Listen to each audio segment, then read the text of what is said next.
Hotel and restaurant association of northern India HRANI आतिथ्य एवं पर्यटन क्षेत्र को नया स्वरूप देने के लिए आयोजित होने वाले तीसरे सम्मेलन की मेजबानी के लिए पूरी तरह तैयार है। सम्मेलन का विषय उद्यम Bharatam rising India shipping in hospitality and tourism है, जिसमें आतिथ्य और पर्यटन क्षेत्रों से 500 से अधिक प्रतिनिधियों की एक महत्वपूर्ण भागीदारी होगी। 5 और 6 अगस्त 2024 को आयोजित होने वाला ये कार्यक्रम उद्योग के पेशेवरों को सार्थक बातचीत में शामिल होने, विचारों का आदान प्रदान करने और उद्योग के भविष्य का पता लगाने के लिए एक सार्थक मंच प्रदान करेगा। इस सम्मेलन का उद्घाटन माननीय पर्यटन और संस्कृति मंत्री श्री गजेंद्र सिंह शेखावत करेंगे और साथ ही भारत के आर्थिक विकास में आतिथ्य उद्योग की महत्वपूर्ण भूमिका पर प्रकाश डालेंगे। कि इस खास कन्वेंशन प्रोग्राम में आप लोग आए, क्या लगता है कि कितना स्कोप है इन्वेस्टमेंट का उत्तर प्रदेश और पंजाब में? दोनों जने बता दीजिएगा एक एक। उत्तर प्रदेश में इस समय बहुत ज़्यादा पोटेंशियल है टूरिज्म का। इसी माइक आईडी आप देखेंगे जिस तरीके से आप उत्तर प्रदेश में नीचे करो, ये नीचे माइक। उसके अलावा इंफ्रास्ट्रक्चर डेवलपमेंट हो रहा है, एक्सप्रेस वेज बन गए काफ़ी सारे और बहुत सारे अभी बन रहे हैं। एयरपोर्ट्स बहुत सारे बन रहे हैं। बाबा जी थोड़ा इंटरनेशनल एयरपोर्ट नीचे बन रहा है। और आप ये देखेंगे कि किस तरीके से हम इंटरनेशनल टूरिस्ट को ज़्यादा से ज़्यादा उत्तर प्रदेश में लेकर आए, ताकि जितने डेस्टिनेशंस हैं, हर तरीके के डेस्टिनेशंस हैं, यहाँ स्पिरिचुअल रिलीजियस डेस्टिनेशंस हैं, यहाँ इको टूरिज़्म के डेस्टिनेशंस हैं, यहाँ पर फ्रीडम मूवमेंट से रिलेटेड डेस्टिनेशंस हैं, यहाँ पर बुद्धिस्ट डेस्टिनेशंस हैं, 6 मेजर डेस्टिनेशंस हैं और बुद्धिस्ट कंट्रीज़ बहुत सारी हैं जहाँ पे लगभग 60 करोड़ की आबादी बुद्धिज्म को फॉलो करती है। उनमें से हम कैसे उन लोगों को यहाँ अट्रैक्ट कर सकते हैं। इसके अलावा अगर आप देखें तो मॉन्यूमेंट्स बहुत सारे जो हमारे पुराने थे, उसका भी टूरिज़्म है, रूरल एग्रो टूरिज़्म है, क्राफ्ट कुजिन कल्चर, हर तरीके का टूरिज़्म जो है उसके लिए ये एक बेहतर स्टेट है। सर, ये आपने लखनऊ इनवाइट किया है, क्या कुछ कहेंगे, क्यों आप चाहते हैं कि लखनऊ आए लोग? लखनऊ अगर आते हैं तो वहाँ से हम उनको फैम टूर कराते हैं, फैमिलाइजेशन टूर, जिससे जैसे मान लो पत्रकार लोग आएंगे तो हम उन लोगों को भी फैमिलाइजेशन टूर में अयोध्या ले जाएंगे, श्रावस्ती ले जाएंगे, गोरखपुर ले जाएंगे, पूरा उधर घुमाते हैं। इसके अलावा अगर दुधवा ले जाना होता है, इको टूरिज़्म की साइट है, उधर ले जाते हैं, नैमिषारण्य है, गुड्डूर है, बहुत सारी जगह हैं जो वहाँ से लिंक होती है। दूसरा, लखनऊ में टूरिज़्म का जो डायरेक्टरेट है, वहाँ पर हम उनको किस तरीके से हमारी पॉलिसी के जरिए हम हॉस्पिटलिटी सेक्टर में या जो आतिथ्य सत्कार यूनिट्स होती हैं उनको ज़्यादा से ज़्यादा उत्तर प्रदेश में हम स्थापित करने के लिए क्या क्या इंसेंटिव दे रहे हैं, क्या क्या सुविधाएं दे रहे हैं, इसका पूरा का पूरा फैसिलिटेशन का काम भी वहाँ पर हम करते हैं। इन्वेस्ट यूपी का एक अलग जो डिपार्टमेंट क्रिएट हुआ है, उसके जरिए उन लोगों को हम लोग सारा कुछ मदद करते हैं। शुक्रिया सर। सर, क्या कुछ कहना चाहेंगे? पंजाब पे प्रेजेंटेशन हुई है और पंजाब में उम्मीद है लोग अंदर है। अच्छा, ठीक है, आप वैसे बता दीजिए।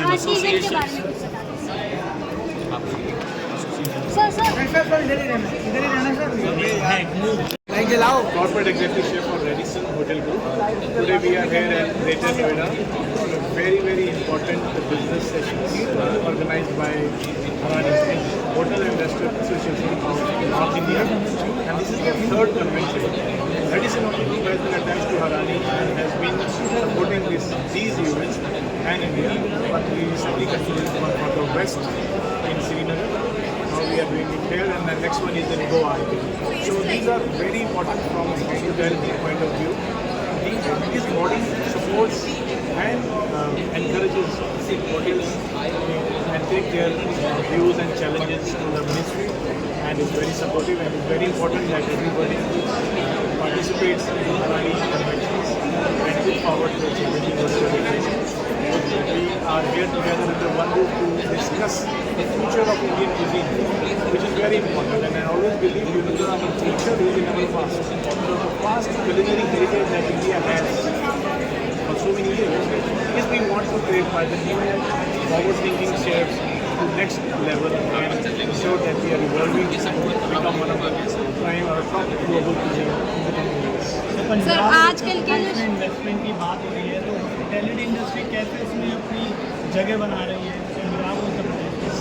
It is very important. जहाँ जहाँ टूरिज्म इंडस्ट्री बढ़ेगी तो हमारे पास करेंसी रेवेन्यूज फॉरेन करेंसी के जरिए इंडिया में आते हैं। हमारे पास इतनी सारी डेस्टिनेशन हैं जिसमें अभी आपने सुना उत्तर प्रदेश और पंजाब है, लेकिन आपको बताना चाहूँगा कि बहुत कम लोगों को मालूम है कि रेडिसन होटल ग्रुप के 130 होटल ऑलरेडी ऑपरेशनल हैं जो पैन इंडिया हैं। यानी आप कहीं से भी 3-4 घंटे के लिए चलेंगे तो आपको एक रेडिसन होटल मिलता है। 130 होटल हमारे पैन इंडिया ऑलरेडी हैं, इसमें से 40 होटल कम से कम आने वाले कुछ सालों में ऑपरेशनल होने वाले हैं। तो हम हर जगह पहुँच रहे हैं, चाहे वो Tier 2 सिटी हो, Tier 3 सिटी हो, छोटा शहर हो, बड़े मेट्रोपॉलिटन में तो हम हैं ही ऑलरेडी, बिजनेस होटल्स हैं हमारे। लेकिन जैसे आपने बताया कि उत्तर प्रदेश और पंजाब इन पर्टिकुलर, इसके अलावा भी हम इंडिया के नॉर्थ ईस्ट में, साउथ में, हर जगह पे पहुंच रहे हैं जहाँ पे सिर्फ टूरिस्ट वो नहीं है जो आपके होटल में आके रह रहा है, टूरिस्ट वो भी है हमारे लिए जो किसी पिलग्रिमेज के लिए आता है, यानी कि जो मंदिरों में जाना चाहता है। कुछ लोग सिर्फ खाने के लिए आते हैं, तो यहाँ पे हमारा culinary टूरिज़्म होता है। कुछ टूरिज़्म हमारा है, कुछ लोग मेडिकल रीजन्स के लिए भी आते हैं इंडिया में। टूरिज़्म के बहुत सारे हॉराइजॉन्स और जोन्स खुल गए हैं जहाँ पे हम टूरिज़्म को एक्सपेंड कर रहे हैं और बहुत सारी अपॉर्चुनिटीज़ हैं अभी इस इंडस्ट्री के लिए। और इस समय ये बूम पे है। हमारा इंडिया एक शाइनिंग कंट्री है जो कि अब 3rd बिगेस्ट इकॉनमी बन चुकी है वर्ल्ड में। ये और बड़ी होगी क्योंकि टूरिज़्म इंडस्ट्रीज़ का एक बहुत बड़ा हिस्सा है। टूरिज़्म इंडस्ट्री का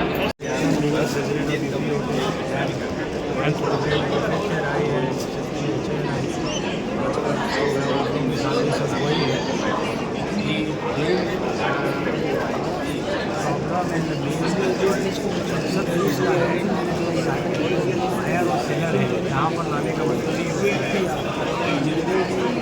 जी माइक में ऑडियो ऑन की हज़ारों लोगों को नौकरी और बायर्स हैं सब हैं,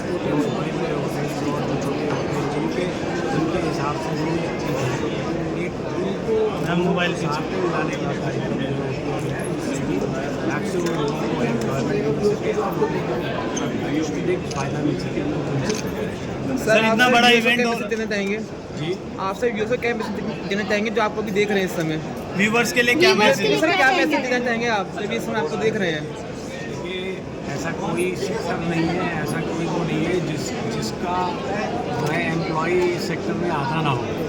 अगर फार्मर देख लो तो वो हमारे सेल सप्लाई करता है, डेयरी वाला देख लो तो ये सप्लाई करता है। तो this is the industry which give the maximum employment for the tourist. ठीक, thank you. Pran Batra, co-founder of Brand Cafe Daily Heights. We have 44 outlets and in 13 cities. क्या कहना चाहेंगे सर आज के कार्यक्रम के लिए? आज का कार्यक्रम बहुत बढ़िया है और सारे हॉस्पिटैलिटी इंडस्ट्री को एक प्लेटफॉर्म पे लेके आना, हमारी आवाज़ को सुनना और एक हमारी कमराडरी जो आपस में है रेस्टोरेंट इंडस्ट्री की, होटल इंडस्ट्री की, और जैसे बोला गया कि यूपी के अंदर कैसे टूरिज़्म बढ़ाया जा रहा है, हमारे लिए गवर्नमेंट की सपोर्ट से बहुत बड़ा इनिशिएटिव है और फ्यूचर बहुत ब्राइट लगता है हॉस्पिटैलिटी का। आप ही देख रहे हैं इंडिया के अंदर टूरिज़्म कितना बढ़ रहा है और गवर्नमेंट की सपोर्ट भी टूरिज़्म में बढ़ रही है और हमारे लिए बहुत पॉजिटिव चीज़ है ऐसी एसोसिएशन की हम पार्ट हैं और एसोसिएशन में हम लोग आते हैं और अपने प्रॉब्लम्स और अपनी बातें डिस्कस करते हैं, तो इससे हमारे को काफ़ी फ़ायदा होता है और अच्छी एग्जीबिशंस होती हैं तो एक कॉमन प्लेटफॉर्म पे अपने पॉइंट को रखने का मौका मिलता है और हमारी इंडस्ट्री की ताकत बढ़ती है। सर मिलेट्स को लेकर काफ़ी डिस्कशन हो रहा है, क्या लगता है कि मिलेट्स देखिए अगर आप बिजनेस इकोनॉमिक्स की बात करें तो अगर आपके एक आउटलेट के अंदर चाहे होटल हो चाहे रेस्टोरेंट हो, अगर उसके अंदर हर तरीके की हर प्रकार की वैरायटी है तो आपका बिज़नेस ज़्यादा चलेगा। और मिलेट्स एक हेल्दी चीज़ है, ये आज से नहीं है, आज सालों से इंडिया की एक लोकल प्रोड्यूस रही है। ये टाइम टू टाइम की बात है, जैसे अवेयरनेस बढ़ती है, नए प्रोड्यूस आते हैं, नई टेक्नोलॉजी आती है और नई हेल्दी चीज़ें आती है, तो बहुत बढ़िया इनिशिएटिव है। हम लोग अपने आउटलेट्स में भी एज रेस्टोरेंटियर होटलियर मिलेट्स को प्रमोट करते हैं और हेल्दी चीज़ को प्रमोट करना एक हेल्दी चीज़ है। अगर घर से बाहर निकल के आप कॉन्शियस है अपनी ईटिंग हैबिट्स के बारे में, तो हम तो बहुत खुश हैं आपके लिए हर चीज़ को प्रिपेयर करने के लिए हम आपको हेल्दी खाना भी दे सकते हैं।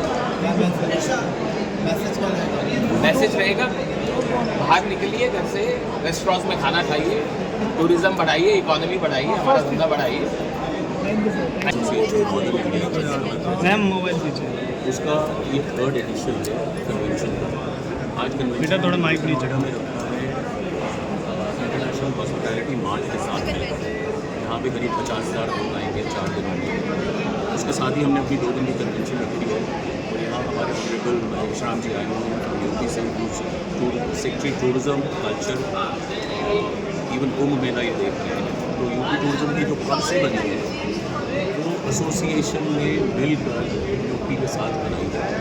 हम इनके सामने आज जो पॉलिसी रखी है हमने अपने मेंबर्स के सामने, क्या क्या इंसेंटिव मिलेंगे अगर यूपी में आके आप इन्वेस्ट करें, उसी की ब्रीफिंग है। देखिए यूपी जो है हम लोग इस साल मोस्ट लाइकली हम नंबर 1 पे जी थोड़ा phone in terms of domestic tourism footfall हम लोग ऑलमोस्ट नंबर 1 क्या करोगे। सर क्या कुछ लक्ष्य प्राप्ति है कि कितने लोगों से आप कनेक्ट करेंगे इस इवेंट के थ्रू? इस इवेंट को हमारा ख्याल है कि हमारे करीब 1 से 1.5 लाख मेंबर्स जो हैं डायरेक्टली इनडायरेक्टली हमसे जुड़े हुए हैं एसोसिएशन से, चाहे वो होटल व्यवसायी हो या रेस्टोरेंट से, उन तक ये मैसेज पहुंचेगा कि आप यूपी में कैसे इन्वेस्ट कर सकते हैं, पॉलिसीज़ से आपको क्या एडवांटेज होने वाला है, आपकी जो पॉलिसीज़ हैं आपके थ्रू जो आज अनाउंस हुई है वो सारे मेंबर्स तक पहुंचाई जाएंगी। यहाँ पे बोर्ड के डायरेक्टर सारे बैठे हुए थे, वो अपने अपने बोर्ड में इन पॉलिसीज़ को लेके जाएंगे और होटल की जितनी मेजर चेंज हैं वो इन्वेस्टमेंट ऑलरेडी कर चुके हैं यूपी में और बाकी करने वाले हैं। सर कुछ ग्रांट्स और सपोर्ट्स भी आप दिलवाएंगे गवर्नमेंट से? बिल्कुल, पॉलिसी में ऑलरेडी ग्रांट्स हैं। जो एसोसिएशन ने मिलकर जब ये पॉलिसी बनी थी यूपी टूरिज्म के साथ, तो ग्रांट्स रखी हुई हैं। सर ने वो सारी ग्रांट्स जो थी अभी अपने प्रेजेंटेशन में बताई हैं। ठीक, थैंक यू सर।